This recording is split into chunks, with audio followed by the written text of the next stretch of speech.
সম্মানিত উপস্থিতি, ধারাবাহিকভাবে পরপর কয়েকটি অনুষ্ঠানে আমি মসজিদে আকসা এবং বাইতুল মুকাদ্দাসের উপর বিভিন্নভাবে বিভিন্ন পর্বে আলোচনা করে আসছি। তার মধ্যে শুরুর দিকের কয়েকটি প্রোগ্রামে আল মসজিদ আল আকসার অতীত ইতিহাস, মুসা আলাইহিস সালাতু ওয়াস সালাম, ইউশা বিন নুন, দাউদ আলাইহিস সালাতু ওয়াস সালাম, ওমর রাদিয়াল্লাহু তাআলা আনহু, তাদের হাতে বাইতুল মুকাদ্দাসের বিজয়ের ঘটনা আলোচনা করেছি। তারপরের কয়েকটি প্রোগ্রামে সুলতান সালাহউদ্দিন আইয়ুবী রাহিমাহুল্লাহর হাতে বাইতুল মুকাদ্দাসের বিজয় এবং বর্তমানে আমরা কেন বাইতুল মুকাদ্দাস হারিয়ে ফেলেছি, মসজিদে আকসা হারিয়ে ফেলেছি সে বিষয়ে আলোচনা করেছি এবং সেই বিষয়গুলোর সারমর্ম আলোচনা আজকেও সংক্ষিপ্ত আকারে হলেও থাকবে। তবে আজকে আমরা যে বিষয়ে আলোচনা করব সেটি হচ্ছে কিয়ামতের পূর্ব মুহূর্তে সংঘটিত বড় বড় যুদ্ধের মধ্যে বাইতুল মুকাদ্দাসের উল্লেখ, মসজিদে আকসার উল্লেখ। কিয়ামতের পূর্ব মুহূর্তে সংঘটিত হওয়া বড় বড় যুদ্ধের মধ্যে রাসূলুল্লাহ সাল্লাল্লাহু আলাইহি ওয়াসাল্লামের পক্ষ থেকে বাইতুল মুকাদ্দাস এবং মসজিদে আকসার উল্লেখ। তন্মধ্যে প্রসিদ্ধ একটি হাদিস আজকে পাঠ করেছি এবং এই বিষয়গুলো, যে হাদিসগুলো আজকে আমরা বলবো, মোটামুটি 2-3টা বড় বড় লম্বা হাদিস, এগুলোর সঠিক ব্যাখ্যা, এক্সাক্ট ব্যাখ্যা ততক্ষণ পর্যন্ত করা সম্ভব নয় যতক্ষণ না এই জিনিসগুলো ঘটতেছে। কেননা এগুলো রাসূলুল্লাহ সাল্লাল্লাহু আলাইহি ওয়াসাল্লাম বলেছেন ভবিষ্যৎকে সামনে রেখে, আর সেই ভবিষ্যৎ আমরা এখন দেখতে পাচ্ছি না। অনেক কিছু গত 1400 বছরে আমাদের কাছে অস্পষ্ট ছিল, আজ পানির মতো স্পষ্ট। রাসূলুল্লাহ সাল্লাল্লাহু আলাইহি ওয়াসাল্লাম 1400 বছর আগে বলেছিলেন, কোনো পাত্রে যদি মাছি পড়ে তাহলে মাছি ওর মধ্যে ডুবিয়ে দাও, কেননা মাছির এক ডানায় রোগ আছে আর এক ডানায় শিফা আছে। 1000 বছর এই কথা আমাদের কাছে অস্পষ্ট ছিল। আজ বিজ্ঞান এসে যখন গবেষণা করছে যে মাছির একটি ডানা পানিতে ডুবানোর পরে তাতে কি পরিমাণ জীবাণু থাকে আর উভয় ডানা ডুবানোর পরে কি পরিমাণ জীবাণু থাকে, এই মর্মে যখন বিশ্ববিদ্যালয়গুলোতে thesis, research paper, PhD degree হচ্ছে এবং প্রমাণিত হচ্ছে যে না আল্লাহর নবীর কথা ঠিক সাল্লাল্লাহু আলাইহি ওয়াসাল্লাম, তখন এই কঠিন বিষয়টা আমাদের কাছে স্পষ্ট হয়ে যাচ্ছে। এরকম আজকে আমরা যে হাদিসগুলো বলবো এগুলো অদ্যবধি অস্পষ্ট, কিন্তু যেই দিন ঘটবে সেই কালের মানুষদের কাছে এগুলো পানির মতো স্পষ্ট হিসেবে ধরা দিবে।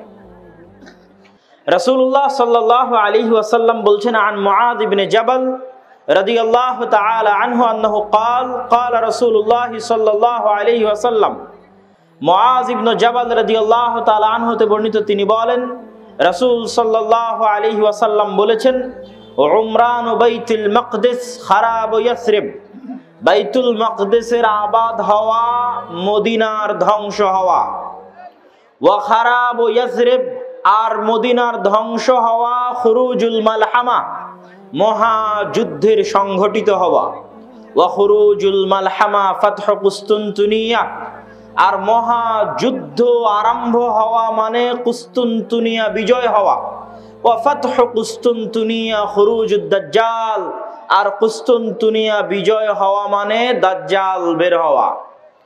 পরপর রাসূলুল্লাহ সাল্লাল্লাহু আলাইহি ওয়াসাল্লাম এই জিনিসগুলো বলছেন, তথা এগুলো একটার পর আরেকটা ঘটবে। উমরান ও বাইতুল মাকদিস, মসজিদে আকসা যেই দিন আবাদ হবে সেই দিন মদিনা ধ্বংস হবে বা অনাবাদ হবে। যেই দিন মদিনা অনাবাদ হবে সেই দিন পৃথিবীতে বড় বড় যুদ্ধ সংঘটিত হবে। যেই দিন পৃথিবীতে সবচেয়ে বড় পৃথিবীর যুদ্ধ সংঘটিত হবে সেই দিন কুস্তুনতুনিয়া বিজয় হবে। যেই দিন কুস্তুনতুনিয়া বিজয় হবে সেই দিন দাজ্জাল বের হবে। তাহলে এই হাদিস কিয়ামতের পূর্ব মুহূর্তে সংঘটিত বিষয়, কিন্তু তার মধ্যে আমরা মসজিদে আকসা পাচ্ছি। আমাদের আলোচনার টপিক হচ্ছে মসজিদে আকসা বা মসজিদে আকসার আশেপাশের যে অঞ্চল, যে এরিয়া, সেখানে বৃহৎ থেকে বৃহৎ যুদ্ধ সংঘটিত হবে কিয়ামতের পূর্ব মুহূর্তে। আমি হাদিসগুলোর বিস্তারিত ব্যাখ্যা একদম শেষে করব, তার আগে আমরা আরো কয়েকটি হাদিস রাসূলুল্লাহ সাল্লাল্লাহু আলাইহি ওয়াসাল্লামের পক্ষ থেকে দেখি। রাসূল সাল্লাল্লাহু আলাইহি ওয়াসাল্লাম বলছেন,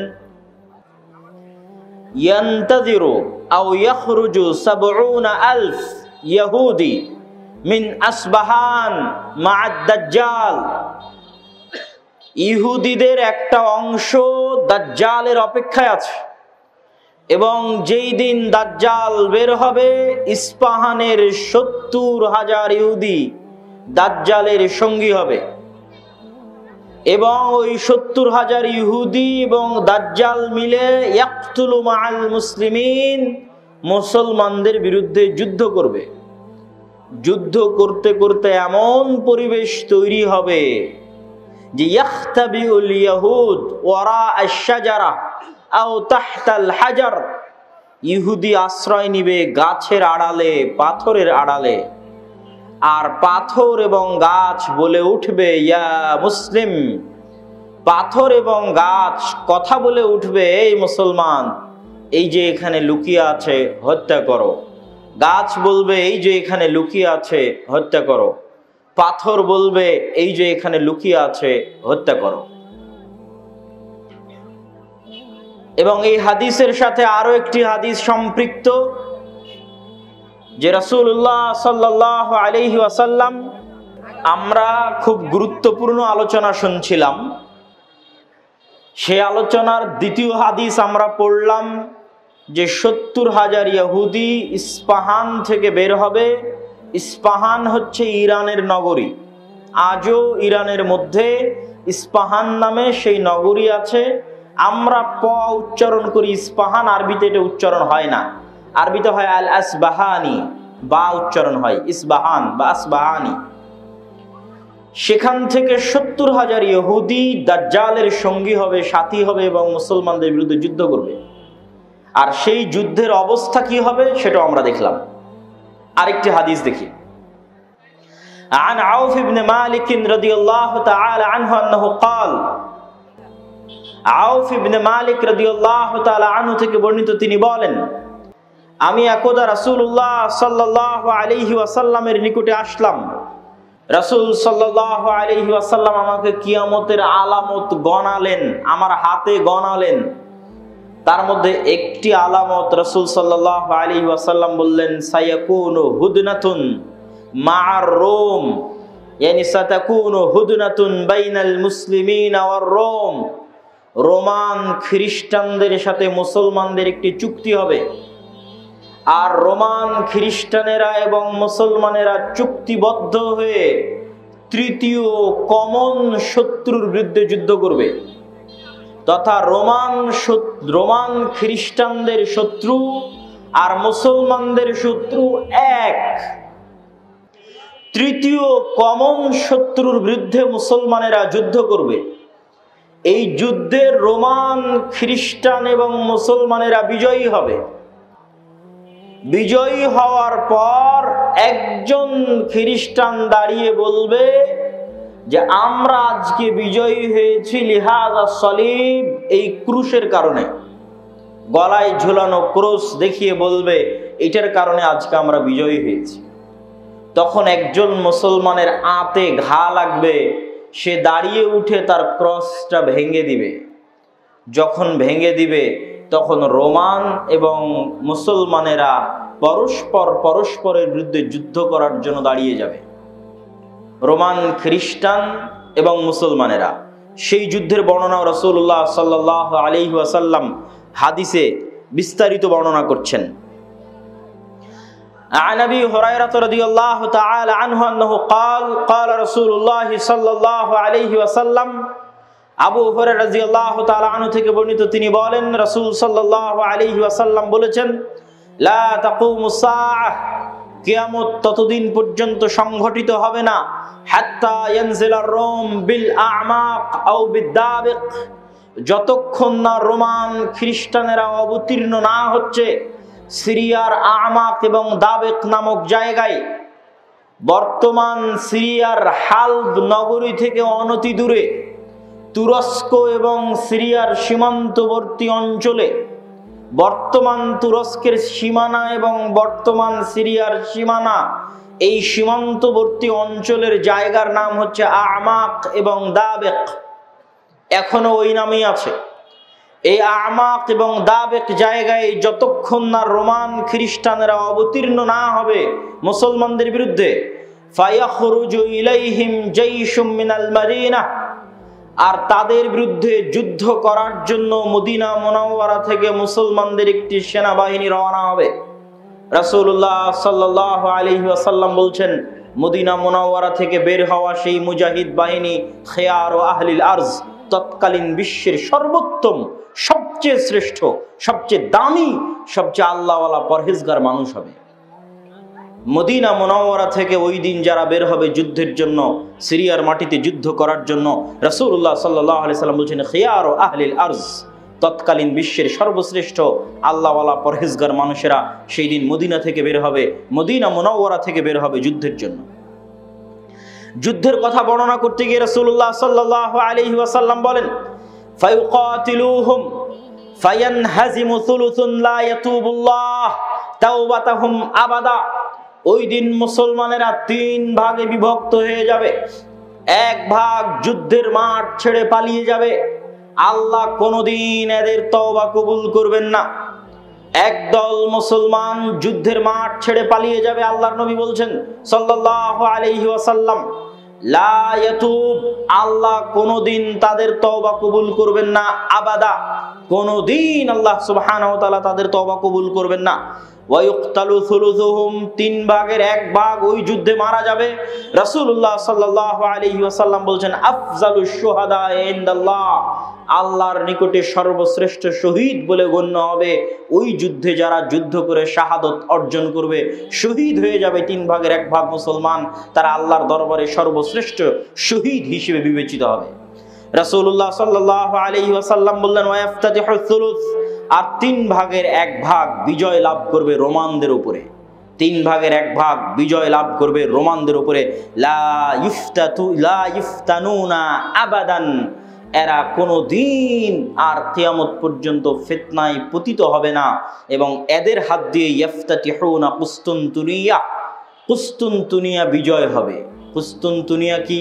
আগের হাদিসেও দেখেছেন, আল্লাহর নবী বলেছে বাইতুল মাকদেসের আবাদ হওয়া, মদিনার ধ্বংস হওয়া, মদিনার ধ্বংস হওয়া, মহাযুদ্ধের শুরু হওয়া, মহাযুদ্ধের শুরু হওয়া, কুস্তুনতুনিয়া বিজয় হওয়া, কুস্তুনতুনিয়া বিজয় হওয়া, দাজ্জালের বের হওয়া।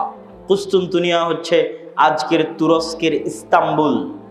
আজকের তুরস্কের ইস্তাম্বুলকে আরবিতে বলা হয় কুস্তুনতুনিয়া, ইংরেজিতে বলা হয় কনস্টান্টিনিপল। কনস্টান্টিনিপল এবং বর্তমান নাম হচ্ছে ইস্তাম্বুল। তুরস্কের রাজধানী, যদিও আগে রাজধানী ছিল, এখন অফিসিয়াল রাজধানী নয়, অফিসিয়াল রাজধানী আঙ্কারা, কিন্তু তারপরও রাজধানীর মতো মান মর্যাদা যেই শহরের, সেটাই হচ্ছে ইস্তাম্বুল, কুস্তুনতুনিয়া, কনস্টান্টিনিপল। রাসূল সাল্লাল্লাহু আলাইহি ওয়াসাল্লাম বলছেন, ফায়াফতাতিহুনা কুস্তুনতুনিয়া, ওই যে একদল বিজয়ী হবে রোমানদের উপর, তাদের হাতে আল্লাহ কুস্তুনতুনিয়া, কনস্টান্টিনিপল বিজয় দান করবেন। ফাবাইনামা হুম ইয়ানকাসিমুনাল গানাইম, যখন এই সমস্ত বিজয়ী মুজাহিদরা গনিমতের মাল বন্টন করবে এবং তাদের তরবারি ঝুলানো থাকবে গাছের সাথে, তখন একজন চিৎকার করে বলবে, সাহা ফীহিমুশ শাইতান ইন্নাল মাসীহা ক্বাদ খালাফাকুম ফি আহলিকুম, মাসীহুদ দাজ্জাল বের হয়ে গেছে আর তোমাদের বাড়িতে বাড়িতে মাসীহুদ দাজ্জাল প্রবেশ করতেছে। এখন পর্যন্ত ইমাম মাহদী আসেননি, হয়তো এনাদের মধ্যেই ইমাম মাহদী থেকে থাকতে পারেন, তবে তিনি যে ইমাম মাহদী তা এখনো প্রকাশিত আকারে জনগণের সামনে স্পষ্ট হয়নি। হবে কখন? দাজ্জাল বের হওয়ার পরে এবং সালাতের, দামেস্কের মসজিদে সালাতের পরে, যেটার বর্ণনা রাসূল সাল্লাল্লাহু আলাইহি সাল্লাম দিচ্ছেন। ফায়াখরুজুন ওয়া যালিকা বাতিল, শয়তানের এই মিথ্যা কথা শুনে তারা তরবারি নিয়ে দৌড়ে এগিয়ে যাবে কোথায়? মাসীহুদ দাজ্জাল, তার বিরুদ্ধে যুদ্ধ করার জন্য। ফাইদা জাউ শাম, তারা আস্তে আস্তে দেমাশকে চলে আসবে। দেমাশকের মসজিদে তারা কাতারবদ্ধ হয়ে সালাতের জন্য দাঁড়াবে। ইদা উকিমাতিস সালাত, যখন সালাতের ইকামত দেওয়া হবে, ফায়ানজিলু ঈসা ইবনে মারইয়াম, তখন আসমান থেকে ঈসা ইবনে মারইয়াম অবতীর্ণ হবেন। ফাআম্মাহুম ফাইদা রাআহু আদুউল্লাহ যাবা কামা ইয়াযুবুল মিলহ ফিল মা, ঈসা ইবনে মারইয়াম অবতীর্ণ হবেন ওই মসজিদে এবং তারপরে মুসলমানেরা দাজ্জালের বিরুদ্ধে যুদ্ধ করার জন্য রওনা দিবে এবং মসজিদে আকসার পাশে, জেরুজালেমের পাশে লুদ নামক, বাবুল লুদ, লুদ নামক দরজায় ঈসা আলাইহিস সালাতু ওয়াস সালামকে দেখে মাসিহাদ দাজ্জাল লবণ যেভাবে পানিতে দিলে গলে যায় সেভাবে গলতে থাকবে এবং তার গলে শেষ হওয়ার আগেই রাসূল সাল্লাল্লাহু আলাইহি ওয়াসাল্লাম বলছেন, ফালাউ তারাকাহু লানযাব হাত্তা ইয়ানহালিক, যদি ঈসা ইবনে মারইয়াম তাকে ওই অবস্থায় রেখে দিতেন তাহলে সে গলে ধ্বংস হয়ে যেত, হাত্তা ইয়াহলিক ওয়ালাকিন ইয়াকতুলুহুল্লাহ বিয়াদিহি ফায়ুরিহিম দামাহু ফি হারবাতিহি, কিন্তু আল্লাহ সুবহানাহু ওয়া তাআলা চান যে ঈসা ইবনে মারইয়ামের মাধ্যমে সে নিহত হোক, এই জন্য ঈসা ইবনে মারইয়াম তাকে হত্যা করবেন এবং দাজ্জালের রক্ত জনগণকে দেখাবেন। সম্মানিত উপস্থিতি, আরেকটি ব্যতিক্রম ধর্মী হাদিস, সেই হাদিসটা বলে আমরা আমাদের সংক্ষিপ্ত ব্যাখ্যার দিকে এগিয়ে যাব ইনশাআল্লাহ। আবু হুরায়রা রাদিয়াল্লাহু তাআলা আনহু থেকে বর্ণিত, তিনি বলেন রাসূল সাল্লাল্লাহু আলাইহি ওয়াসাল্লাম বলছেন, সামি'তুম বিমাদিনাতিন জানিবুম মিনহা ফিল বার ওয়া জানিবুম মিনহা ফিল বাহর, তোমরা একটি শহরের কথা শুনেছো যেই শহরের এক সাইডে সমুদ্র এবং আরেক সাইডে মাটি। রাসূলুল্লাহ সাল্লাল্লাহু আলাইহি ওয়াসাল্লামের উত্তরে সাহাবীগণ বললেন, জি আমরা শুনেছি। রাসূল সাল্লাল্লাহু আলাইহি ওয়াসাল্লাম বলছেন, লা তাকুমুস সাআহ হাত্তা ইয়াগযুহা ৭০,০০০ মিন বনি ইসহাক, ততক্ষণ পর্যন্ত কিয়ামত হবে না যতক্ষণ না বনি ইসহাকের ৭০,০০০ মানুষ তাদের বিরুদ্ধে যুদ্ধ না করছে। আর তারা সেই দিন যুদ্ধ করবে ওই শহর বিজয়ের জন্য, আর ওই শহর বিজয়ের জন্য ফালাম ইউকাতিলু বিসালাহ, কোনো অস্ত্রপাতি লাগবে না ওই শহর বিজয় করতে, ওয়ালাম ইয়ারমু বিসাহমিন, কোনো তীর নিক্ষেপ করা লাগবে না ওই শহর বিজয় করতে। ক্বালু লা ইলাহা ইল্লাল্লাহু আল্লাহু আকবার, তারা শুধু আল্লাহু আকবার ধ্বনি দিবে, তাকবীর ধ্বনি দিবে। ফায়াসকুতু আহাদু জানিবাইহা, ওই শহরের একটি প্রাচীর ধসে পড়ে যাবে। তারপরে দ্বিতীয়বার যখন তারা তাকবীর ধ্বনি দিবে তখন শহরের আরেকটি প্রাচীর ধসে পড়ে যাবে। তারা তৃতীয়বার যখন তাকবীর ধ্বনি দিবে তখন শহরের আরেকটি প্রাচীর ধসে পড়ে যাবে। ফাইফাররাজু লাহুম ফায়াদখুলুহা, তারা বিজয়ী বেশে ওই শহরে প্রবেশ করবে। ফায়াগনামু ফাবাইনাহুমা ইয়াকতাসিমুনাল মাগানিম, যেই মুহূর্তে তারা বিজয়ী বেশে শহরে প্রবেশ করবে আর গনিমতের মাল বন্টন করবে, তখন শয়তান চিৎকার করে বলবে, তোমাদের ঘরে দাজ্জাল প্রবেশ করে গেছে। সম্মানিত উপস্থিতি, পরপর আমরা 4টা হাদিস দেখলাম। এই 4টা হাদিস এক একজন এক একভাবে ব্যাখ্যা করতে পারে। আমি আগেও বলেছি যে যতদিন এই জিনিসগুলো না ঘটবে ততদিন এই জিনিসগুলোর প্রকৃত ব্যাখ্যা কেউ জানবে না। কিন্তু আমার কাছে সংক্ষিপ্তভাবে যেটা মনে হয়েছে যে উমরান ও বাইতুল মাকদেস আবাদ হওয়া, কেউ কেউ ব্যাখ্যা করে এই যুগের যে বাইতুল মাকদেস আবাদ হওয়া মানে ইহুদিরাই জেরুজালেম দখল করে নিবে এবং সেখানে বিশাল রাজধানী প্রতিষ্ঠা করবে। প্রতিষ্ঠা করার মাধ্যমে সে এটা পৃথিবীর একটি জাঁকজমকপূর্ণ একটা বিশাল বড় শহর, লন্ডন দুবাইয়ের মতো একটা বড় শহরে পরিণত হয়ে যাবে জেরুজালেম, যেটা থাকবে তাদের হাতে, আমাদের হাতে নয়। কেউ বলেছেন এটা। আর আমার কাছে সংক্ষিপ্তভাবে মনে হয়েছে যে উমরান ও বাইতুল মাকদেস আবাদ হওয়া মানে মুসলমানদের হাতেই বাইতুল মাকদেস থাকবে এবং মুসলমানেরাই বাইতুল মাকদেস বিজয় করবে এবং সেখানে সালাত সিয়াম সকল কিছু বাস্তবায়ন হবে এবং বাইতুল মাকদেস মুসলমানদের হাতে আগেই বিজয় হবে, তথা যে ঘটনাগুলো পরবর্তীতে সংঘটিত হচ্ছে সেগুলোর আগেই মুসলমানদের হাতে বাইতুল মাকদেস থাকবে। কখন থাকবে আল্লাহ সুবহানাহু ওয়া তাআলা ভালো জানেন। এবং বাইতুল মাকদেসের বিজয় হওয়া মানে মদিনার ধ্বংস হওয়া কি? হয়তো মদিনা অনাবাদ হয়ে যেতে পারে, মদিনার যে শান শওকত সেই শান শওকতে কমতি আসতে পারে, যে কোনো কারণে আসতে পারে। যেহেতু মুসলমানেরা বাইতুল মাকদেস ফিরে পেয়েছে সেহেতু বাইতুল মাকদেস কেন্দ্রিক মুসলমানদের নতুন কিছু তৈরি হতে পারে। যেমন উমাইয়া খেলাফাত আমলে যখন আবদুল্লাহ ইবনে জুবাইরের হাতে মক্কা এবং মদিনা ছিল, তখন উমাইয়া খলিফারা মক্কা মদিনা জিয়ারত করতে না পারার কারণে তারা তাদের সকল ধন সম্পদ খরচ করত বাইতুল মাকদেসের পিছনে। তথা এই মসজিদকে কেন্দ্র করে মুসলমানদের একটা ব্যস্ততা, শহর বন্দর সকল কিছু গড়ে উঠবে এই শহরকে কেন্দ্র করে এবং মদিনা অনাবাদ হয়ে যাবে। মদিনা অনাবাদ হয়ে গেলে যুদ্ধ শুরু হবে। কোন যুদ্ধ? যেই যুদ্ধ আমরা আলোচনা করলাম, এই যুদ্ধকে রাসূল সাল্লাল্লাহু আলাইহি সাল্লাম বলছেন আল মালহামা আল কুবরা, এবং এই যুদ্ধের বর্ণনা দিতে গিয়ে অন্য হাদিসে রাসূলুল্লাহ সাল্লাল্লাহু আলাইহি ওয়াসাল্লাম বলেছেন যে এই যুদ্ধে এত বেশি পরিমাণ মানুষ মারা যাবে যে একটা উড়ন্ত পাখি যদি আকাশে উড়তে থাকে তাহলে উড়তে উড়তে সে ক্লান্ত হয়ে যাবে, কিন্তু লাশের সারি সে উড়ে শেষ করতে পারবে না, এত বেশি পরিমাণ মানুষ মারা যাবে এই যুদ্ধে। আর এই যুদ্ধের পরপরই কুস্তুনতুনিয়া বিজয় হবে, মানে আজ তো ইস্তাম্বুল মুসলমানদের হাতে আছেই। হাদিসের ভাষায় বোঝা যায় যে ইস্তাম্বুল একদিন মুসলমানদের হাতে থাকবে না। আজ আছে কিন্তু একদিন থাকবে না। তথা আজকের যে তুরস্ক, এটা আজকে মুসলমানদের হাতে থাকলেও হাদিস প্রমাণ করছে যে দাজ্জাল যে মুহূর্তে বের হবে ওই মুহূর্তে কনস্টান্টিনোপল, ইস্তাম্বুল, তুরস্ক মুসলমানদের হাতে নাই, থাকবে না। তথা সেটা মুসলমানেরা যে কোনো সময় হারিয়ে ফেলতে পারে, অদূর ভবিষ্যতে, নিকট ভবিষ্যতে। আল্লাহ সুবহানাহু ওয়া তাআলা ভালো জানে কখন হারিয়ে ফেলবে, কেন না হারালে বিজয় কিসের। আর যেই বিজয়ের কথা রাসূল সাল্লাল্লাহু আলাইহি সাল্লাম বলছেন এই বিজয় নিকটে, কিয়ামতের নিকটবর্তী, দাজ্জাল বের হওয়ার পূর্ব মুহূর্তের বিজয়।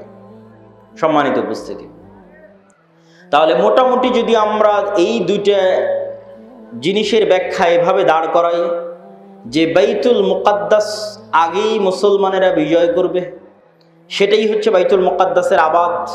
আর কুস্তুনতুনিয়া কিয়ামতের পূর্ব মুহূর্তে বিজয় হবে, তার অর্থ হচ্ছে কুস্তুনতুনিয়া মুসলমানেরা হারিয়ে ফেলবে, কনস্টান্টিনোপল মুসলমানেরা হারিয়ে ফেলবে।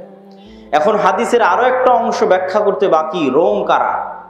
যে রোমানদের সাথে মুসলমানদের চুক্তি হবে এবং চুক্তির পরে সেই চুক্তি পুনরায় ভঙ্গ হয়ে মুসলমান এবং রোমানরা পরস্পর যুদ্ধ করবে, সেই যুদ্ধ, এই যুদ্ধ, সেই রোম কারা? এই বিষয়ে মুহাদ্দিসিনে কেরাম এবং মুফাসসিরিনে কেরামের মধ্যে মতভেদ হওয়ার সবচেয়ে বড় কারণ হচ্ছে আল্লাহর নবীর যুগে রোম বলতে যাদেরকে বোঝানো হতো তাদের রাজধানী ছিল কনস্টান্টিনোপল।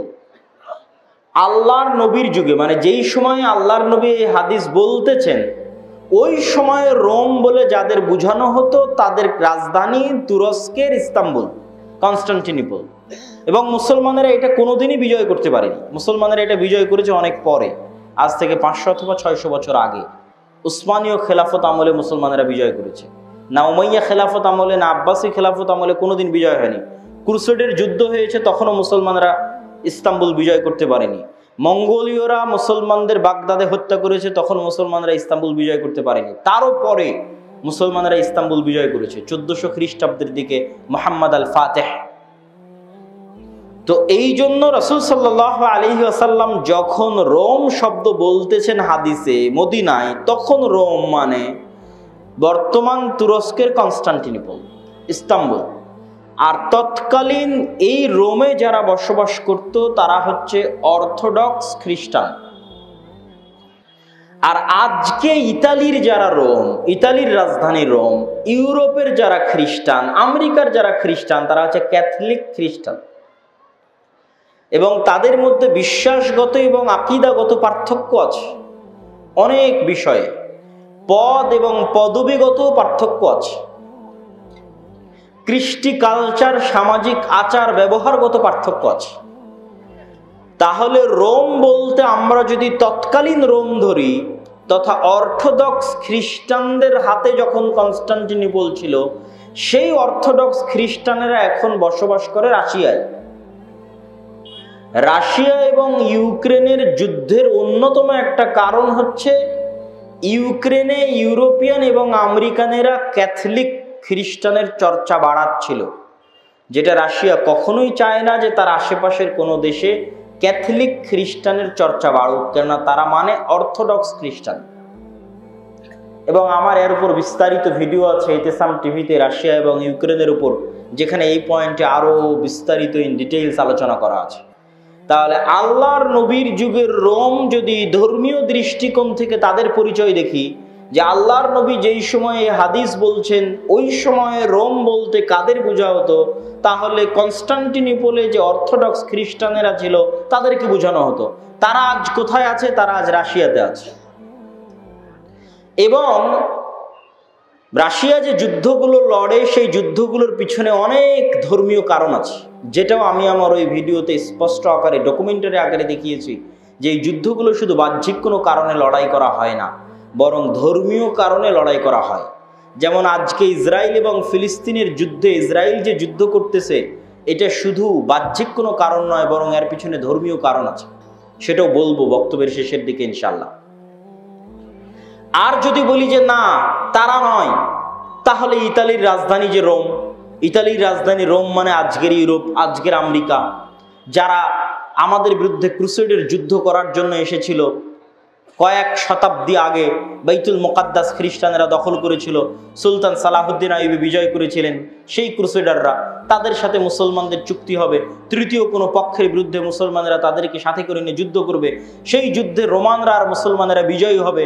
তারপরে রোমানদের একজন বলবে ক্রুশের কারণে বিজয়ী হয়েছিলাম, এক মুসলমান উঠে ভেঙে দিবে, তখন আবার তারা পরস্পর মুখোমুখি দাঁড়িয়ে যাবে। আর এই যুদ্ধ হচ্ছে মালহামা, যেটা সিরিয়াতে হবে। আজকের যে ফিলিস্তিন, আজকের যে ইসরায়েল, এগুলোও সিরিয়া। আজকের যে জর্ডান, এগুলোও সিরিয়া। সেই যুদ্ধ হবে সিরিয়াতে। আর ওই যুদ্ধে মুসলমানদের হেডকোয়ার্টার হবে গোতা নামক জায়গায়, যে গোতা নামক জায়গাটি হচ্ছে সিরিয়ার রাজধানী দামেস্ক থেকে অনতি দূরে।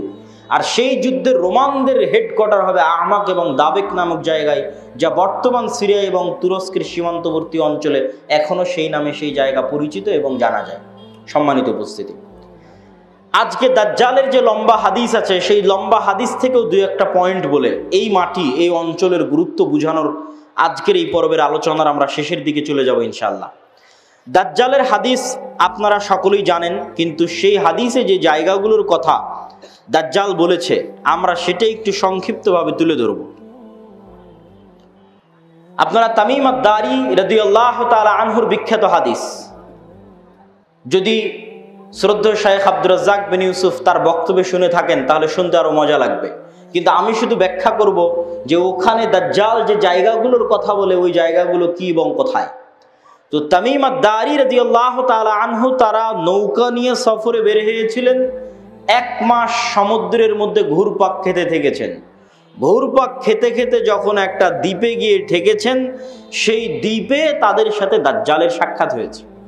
দাজ্জালের সাক্ষাৎ হওয়ার আগেও একটা বড় অদ্ভুত জন্তু সেখানে দায়িত্ব পালন করছিল। সেই অদ্ভুত জন্তু নিজেকে পরিচয় দিয়েছে যে আমি হচ্ছি গোয়েন্দা, আনাল জাসসাসা। তারপরে সেই অদ্ভুত জন্তু তাদেরকে বলেছে, তোমরা যার কাছে এসেছো তিনি এই দিকে আছে, এগিয়ে যাও। সেখান থেকে এবার আমি আপনাদেরকে এখান থেকে পড়ে শোনাচ্ছি যে ওখানে দাজ্জাল কি বলছে এবং সেই জায়গাগুলো কোথায়। দাজ্জাল বলছে, জিজ্ঞেস করছে, আসআলুকুম আন নাখলিহা আন নাখলি বাইসান আখবিরুনি আন নাখলি বাইসান। বাইসান নামক খেজুর বাগান সম্পর্কে আমাকে তোমরা সংবাদ দাও। কুলনা আন আইয়ি শানিহা তাস্তাখবির। বাইসান নামক খেজুরের বাগান সম্পর্কে তুমি কি জানতে চাও? তখন দাজ্জাল উত্তরে বলছে, আসআলুকুম আন নাখলিহা। বাইসান নামক খেজুর বাগানে এখন খেজুর হয় কিনা এ বিষয়ে আমাকে জানাও। হাল ইউসমির আমলা। তখন ওই তামিম আদ-দারি রাদিয়াল্লাহু তাআলা আনহু এবং তার সাথে যারা গেছে তারা উত্তরে বললেন, কুলনা নাআম, এখনো সেখানে খেজুর হয়। তখন দাজ্জাল উত্তরে বলছে, আমা ইন্নাহু ইউশিকু আল্লা তুসমির। জেনে রাখো অচিরেই সেই বাইসান নামক খেজুর বাগানে খেজুর হবে না। ক্বালা আখবিরুনি আন বুহাইরা তাবারিয়া। তোমরা আমাকে বুহাইরা তাবারিয়া, তাবারিয়া লেক, তাবারিয়া খাল সম্পর্কে জানাও। কুলনা আন আইয়ি শানিহা তাস্তাখবির। তাবারিয়া খাল সম্পর্কে তোমাকে কি বলবো? ক্বালা হাল ফিহা মা। সেখানে কি পানি আছে? তখন উত্তরে বলছে, হিয়া কাসীরাতুল মা, অনেক বেশি পানি আছে।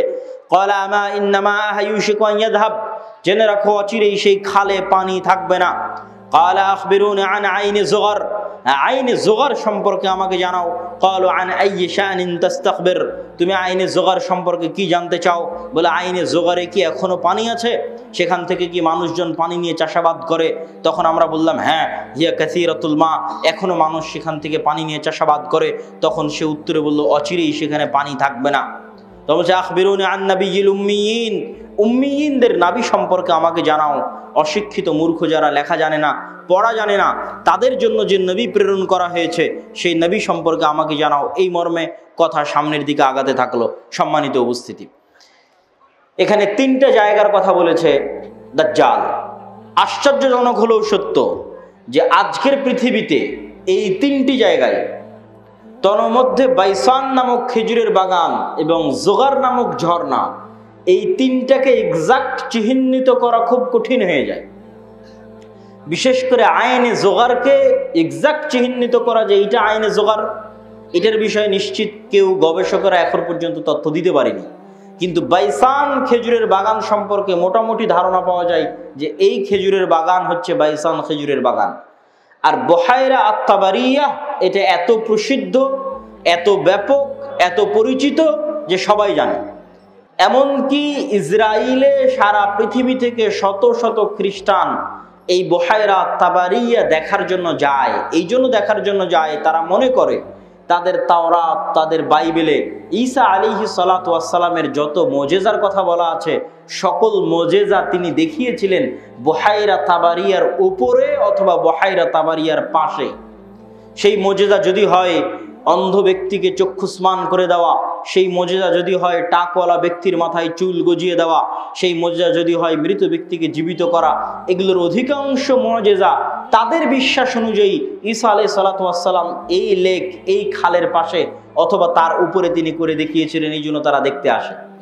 এবং এইটা চলমান বর্তমান ইসরায়েলের সীমানার অন্তর্ভুক্ত। এবং আনুমানিক গবেষণা অনুযায়ী বাইসানের খেজুরের বাগান এবং জোগারের ঝর্ণা এবং তাবারিয়ার লেক তিনটাই বর্তমান ইসরায়েলের সীমানার অন্তর্ভুক্ত, যেই জায়গাগুলোর কথা এই হাদিসে দাজ্জাল তামিম আদ-দারি রাদিয়াল্লাহু তাআলা আনহুকে জিজ্ঞেস করতেছে। তাহলে একদম যদি আমরা সামারি এবং সারমর্ম করি, তাহলে কিয়ামতের পূর্ব মুহূর্তে যা যা সংঘটিত হবে সব বড় বড় ঘটনা এই মাটিতে, এই জমিনে সংঘটিত হবে, শামের মাটিতে সংঘটিত হবে। আল মসজিদুল আকসা, বাইতুল মুকাদ্দাস কেন্দ্রিক যে এরিয়া, যে জগৎ, যে দেশ, সেখানে সংঘটিত হবে। এবং আমি আমার অতীতের বক্তব্যগুলোতে বলেছি যে বাইতুল মুকাদ্দাসই একমাত্র কারণ পৃথিবীর, যেই কারণে পৃথিবীর 90% মানুষ যুদ্ধে জড়িয়ে যেতে পারে, যেই কারণে পৃথিবীর 90% মানুষ যুদ্ধে জড়িয়ে যেতে পারে, তার অন্যতম একটি কারণ হচ্ছে মসজিদে আকসা। কেননা পৃথিবীর তিনটা ধর্মের মানুষ এই মসজিদের দাবিদার। ইহুদিরা দাবিদার, খ্রিস্টানেরা দাবিদার, আমরা মুসলমানেরা দাবিদার। যেহেতু তিনটা ধর্মই আসমানি দিন, আসমান থেকে এসেছে, তিনটা ধর্মের গ্রন্থই আসমানি গ্রন্থ, ওই দুইটা গ্রন্থে বিকৃতি এসেছে, ওই দুইটা ধর্মে বিকৃতি এসেছে। ইসলামে বিকৃতি আসেনি, কোরআনে বিকৃতি আসেনি। কিন্তু যেহেতু একই জায়গা থেকে আগত, এই জন্য ঘটনা, আকিদা, বিশ্বাস, কাহিনী অনেক কিছুই সেম এবং কমন।